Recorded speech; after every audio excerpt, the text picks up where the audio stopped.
Si son nom ne vous dit rien, son visage et sa voix sont plus que reconnaissables. À 56 ans, Vincent Perrault est une figure de l'audiovisuel français depuis une vingtaine d'années.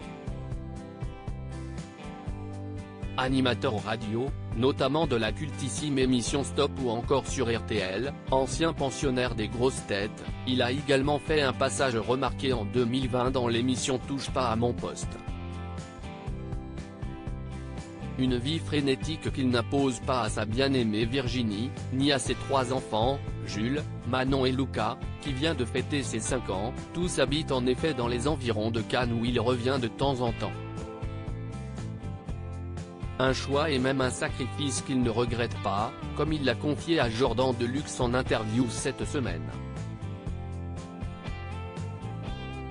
J'ai fait il y a à peu près 5 ans maintenant, en concertation avec Virginie bien sûr, un choix, je dirais même une sorte de sacrifice financier, sacrifice sentimental, de leur permettre d'habiter à 900 km d'ici, si est-à-dire à Cannes, a notamment raconté le discret Vincent Perrault, rarement aussi bavard.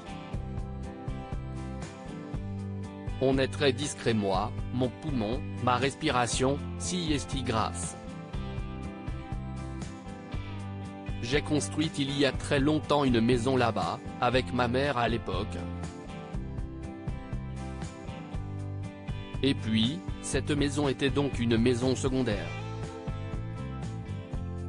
Je n'avais pas très envie de voir mon premier fils grandir en région parisienne pour être franc avec vous. Je voulais le préserver, avoue-t-il, sans regret aujourd'hui. S'il redescend souvent dans le sud pour se ressourcer auprès de sa famille, Vincent Perrault passe également le plus de temps possible avec Virginie, sa femme. Mais n'espérez pas la voir dans les médias, à quelques notables exceptions près, l'acteur et sa compagne veulent rester discrets. On est très discret, oui, parce qu'elle est déjà discrète par nature et puis surtout parce qu'ils ne vivent pas à Paris. Heureusement, tous sont derrière lui dans les moments les plus difficiles. En 2020, alors qu'il était déjà chez Jordan Deluxe, il avait confié avoir vécu la mort de sa mère d'une façon violentissime, mais qu'il avait été très soutenu. J'ai des enfants et une femme merveilleux qui font que l'avenir est là, mais si est-il dur, avait-il confié.